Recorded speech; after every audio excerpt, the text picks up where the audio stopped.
सबसे ज़्यादा महत्वपूर्ण जो है ये रहेगा गर्भवती महिलाओं के लिए। तो इसलिए गर्भवती महिलाओं को बाहर नहीं निकलना। नमस्कार, मेरा नाम आराधना शर्मा है और ब्लेस टीवी के गुरुकुल ज्ञान के इस एपिसोड में आपका स्वागत है। आज हम बात करने वाले हैं मार्च 13 और 14 को जो चंद्र ग्रहण लग रहा है, जिसको बहुत लोग ब्लड मून, रेड मून जैसे बुला रहे हैं। और मेरे साथ आज ये डिस्कशन करने के लिए, इसके बारे में जानकारी हासिल करने के लिए हैं डॉक्टर विकास नौटियाल। डॉक्टर साहब, आपका स्वागत है हमारे शो में आज। धन्यवाद आराधना जी। और मैं आपसे आज पहला क्वेश्चन पूछती हूँ, और पहला सवाल जो सबके मन में है कि इसका टाइम क्या है, किस समय लगेगा, क्योंकि बहुत कन्फ्यूजन है। मार्च 13 बहुत लोग बोल रहे हैं, मार्च 14 की रात बोल रहे हैं, तो इसके बारे में बताएं। और हाँ जी, ये जो चंद्र ग्रहण लगने वाला है ये एक सामान्य खगोलीय घटना नहीं है।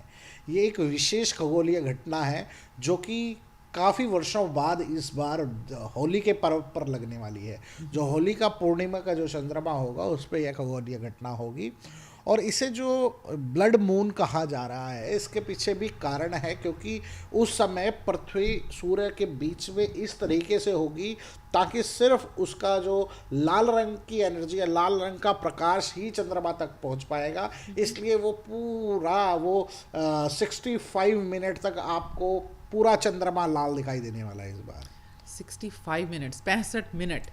तो जी। उस 65 मिनट में कुछ ऐसा टाइम भी है कि कुछ बहुत ही खतरनाक टाइम हो, और मतलब क्या करना चाहिए? जी, यह पहले तो समझने वाली बात है, ये इंडिया में नहीं लगने वाला ग्रहण, क्योंकि उस समय वहाँ पे दिन होगा और हमारा चंद्रमा यहाँ पे होगा। तो यह है कनाडा के अंदर लगेगा, अमेरिका के अंदर लगेगा, दक्षिणी यूरोप के अंदर लगेगा, और अमेरिका के अंदर तो लग ही रहा है। तो जहाँ जहाँ पे रात है ये वहीं पे लगने वाला है।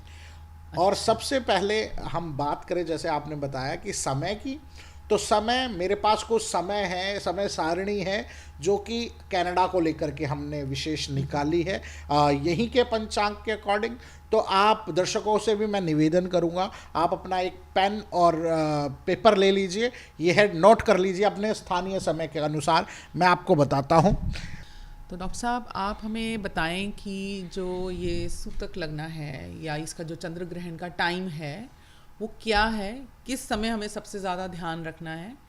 और क्योंकि हम कनाडा में बैठे हैं इस समय, तो कनाडा के हिसाब से आप हमें थोड़ा सा इसके बारे में जानकारी दें। जी बिल्कुल, आपका ये प्रश्न बिल्कुल अच्छा है, क्योंकि ये कनाडा में ही कनाडा और अमेरिका में ही दिखाई देगा ये जो ग्रहण है। सो इसलिए जहाँ पे रात है वहीं पे ये ग्रहण दिखाई देगा।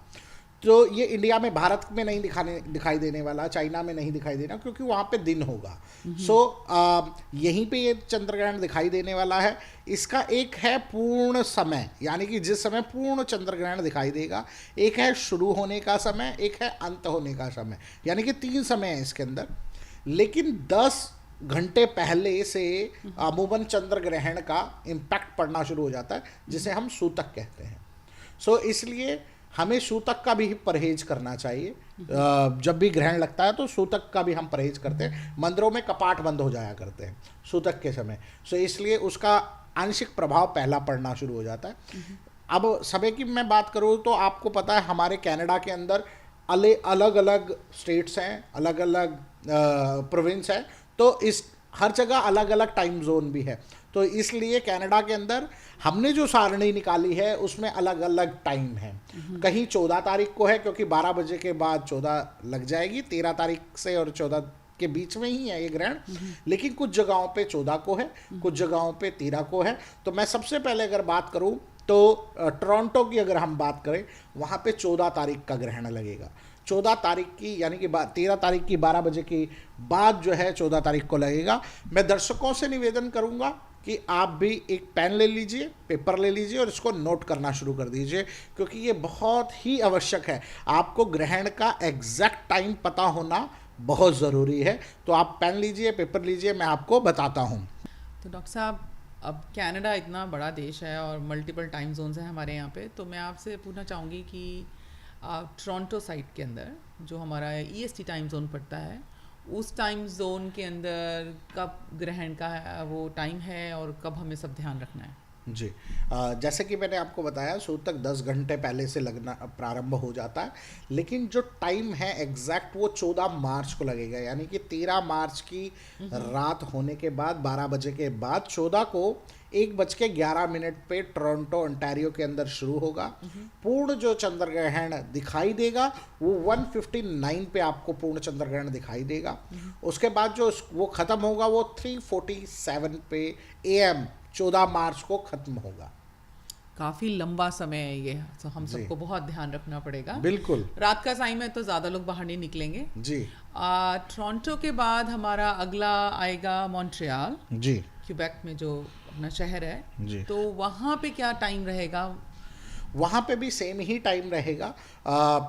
1:11 से शुरू होगा और 3:47 तक वो रहेगा। 3:47 तक क्यूबेक में रहेगा यह समय।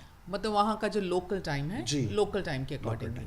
और उसके बाद अगर हम चल के इस तरफ को थोड़ा आ जाएं और विनीपेग, जी। विनीपेग का भी हमारे पास टाइम है। जी बिल्कुल। विनीपेग में भी हमारा 14 मार्च को ही ग्रहण लगने वाला है। 14 मार्च को 12:11 पर AM, यानी कि 12:11 पे शुरू हो जाएगा।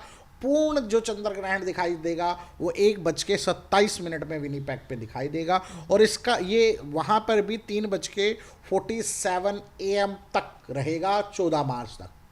ठीक है। और उसके बाद आता है हमारा इधर कैलगरी, अल्बर्टा में हमारे दर्शक हैं उनके लिए तो क्या टाइम रहेगा? जी, कैलगरी में अल्बर्टा के अंदर ये 11:11 पे शुरू होगा और 11:59 तक ये पूर्ण दिखाई भी देगा और रहेगा भी। तो वहाँ की जो अवधि है वो बहुत छोटी है अल्बर्टा के लिए, तो ये इतने से समय में आपको पूर्ण दिखाई दे देगा। और ये हो जाएगा अपना 13 तारीख की रात का, जी। है ना? और अब हम आते हैं इधर वैंकूवर की तरफ। बिल्कुल जी। तो वैंकूवर में कितने बजे दिखेगा? जी, वैंकूवर में भी 13 ही मार्च को यह चंद्र ग्रहण दिखाई देने वाला है और ये 13 तारीख को 10:59 पे आपको चंद्र ग्रहण लग जाएगा। सूतक जैसे मैंने आपको बताया 10 घंटे पहले से उसका इम्पैक्ट आना शुरू हो जाता है, रहेगा, लेकिन ये जो चंद्र ग्रहण रहेगा 10:59 तक रहेगा। ठीक है जी। इसके बाद अगला क्वेश्चन जो सबसे बड़ा सवाल उठता है कि इसकी अवधि बहुत लंबी है। जी। पर अच्छी बात है रात को है तो थोड़ा इसमें सब अपने घर में होंगे, पर क्या हमें सावधानी बरतनी चाहिए? कोई क्या क्या सावधानी बरतनी चाहिए? और कोई ऐसे हमारे बूढ़े बुजुर्ग, गर्भवती महिलाएं, क्या क्या हम सबको सावधानी बरतनी चाहिए, उसके बारे में थोड़ा बताएं। देखिए, सबसे पहले तो आपको ग्रहण की अवधि पता होनी जरूरी है कि किस टाइम पे चंद्र ग्रहण लग रहा है पूर्ण रूप से। जैसे कि मैंने बताया वैंकूवर ब्रिटिश कोलंबिया की अगर हम बात करें 10:11 पे ग्रहण लग रहा है, 10:59 पे खत्म हो जाएगा, यानी कि ये पूर्ण अवधि हो गई। इससे 10 घंटे पहले अगर आप कैलकुलेट करते हैं जब भी, तो उसमें से आपका सूतक प्रारंभ हो जाता है। तो हमें प्रिकॉशन लेनी है उससे पहले से। सबसे ज़्यादा महत्वपूर्ण जो है ये रहेगा गर्भवती महिलाओं के लिए, क्योंकि चंद्रमा जो है पानी का कारक होता है और स्त्री का भी कारक है। तो जितनी भी स्त्रियां हैं गर्भ में, जिनके बच्चे हैं, गर्भ में पानी होता है, तो वो पानी को डायरेक्ट इम्पैक्ट ना करे, तो इसलिए गर्भवती महिलाओं को बाहर नहीं निकलना इस दिन। और उनको नोकीली जो भी चीज़ें हैं उनका प्रयोग नहीं करना, क्योंकि रक्त, इसके पीछे भी साइंटिफिक लॉजिक है। हमारे ऋषि मुनियों ने कह दिया था कि ग्रहण के समय नोकीली चीज़ का प्रयोग नहीं करना। उसके पीछे कारण क्या है? उसके पीछे कारण है, एक बार भी अगर हाथ में कोई चीज़ लग गई तो उसका रक्त संचार बहुत तेज होगा उस दिन।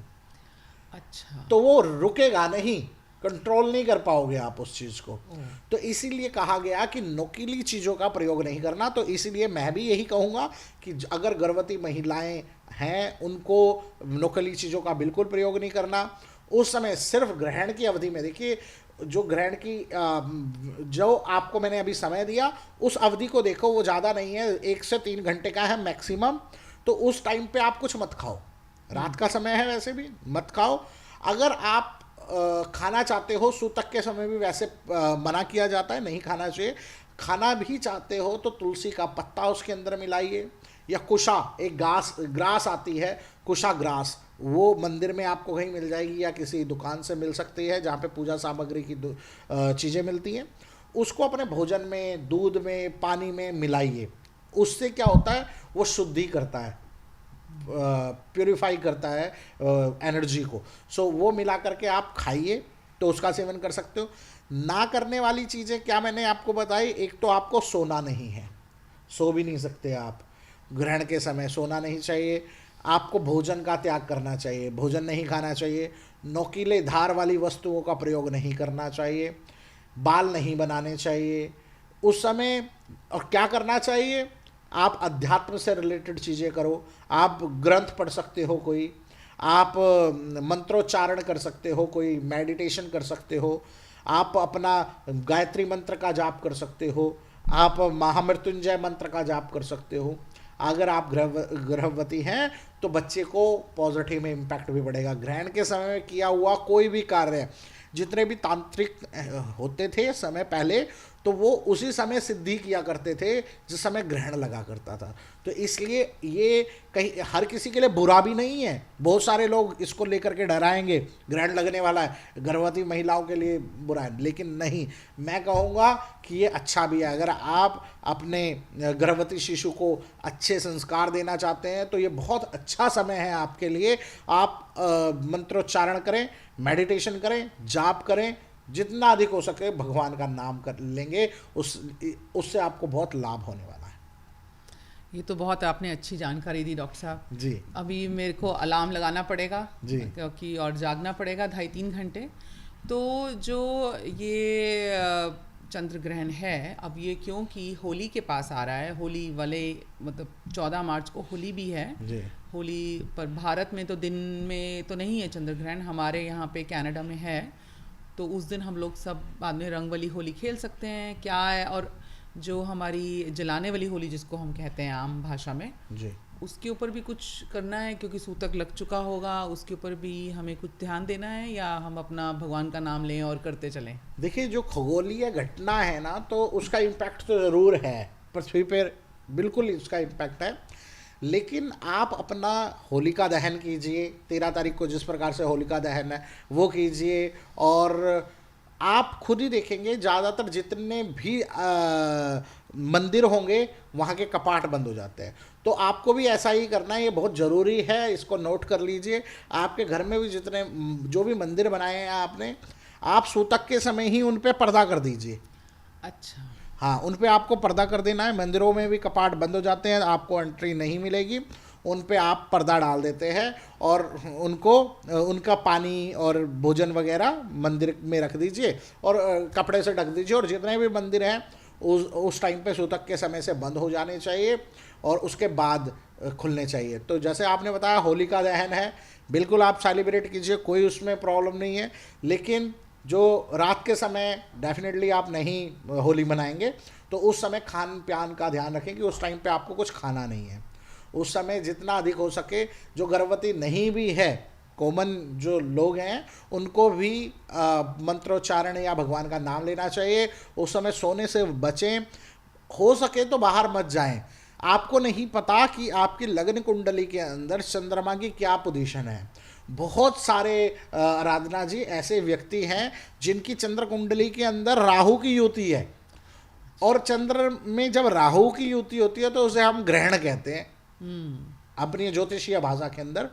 लेकिन वो वैसे ही घटना बन रही है, तो उस समय ग्रहण के आसपास आपका मन बेचैन हो जाएगा अगर आपका चंद्र कुंडली चंद्रमा के साथ राहु की युति है। तो इसलिए आपका मन बेचैन होना, घबराहट होना, ऐसी चीज़ें हो सकती हैं और उस चीज़ से बचना चाहिए।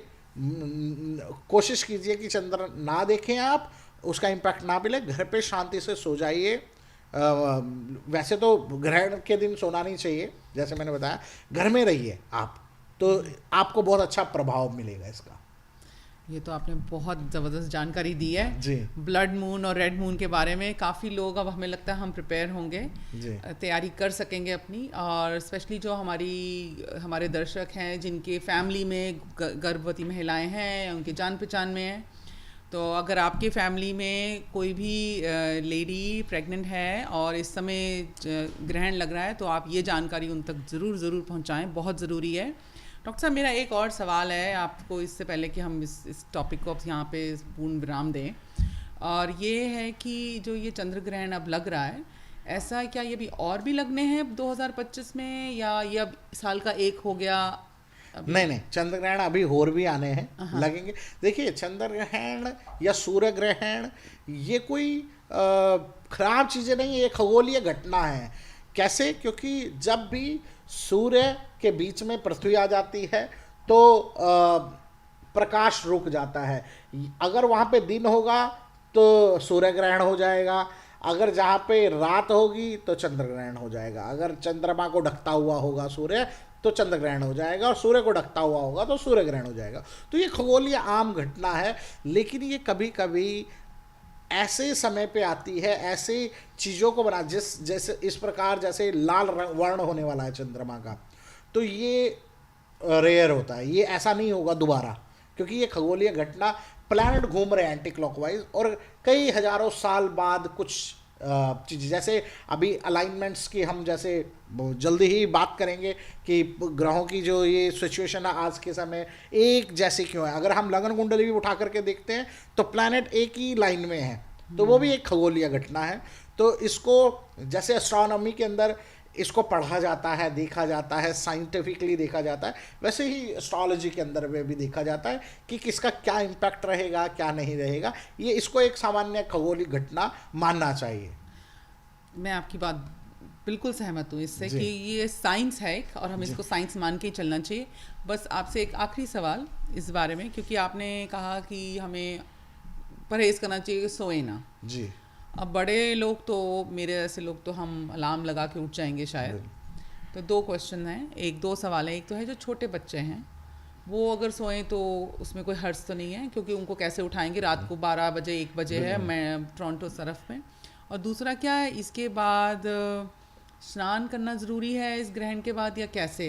जी, बहुत लोगों में ये बात भी चलती है कि स्नान करना ज़रूरी है। देखिए, कभी भी हम बैक्टीरियाज की बात करते हैं या अशुद्धि की बात करते हैं तो उसको स्वच्छ होने की भी बात करते हैं। जैसे कि कोविड था, उस समय बैक्टीरियाज की ही बात होती थी, तो हम जहाँ से भी आते थे सबसे पहले स्नान करते थे।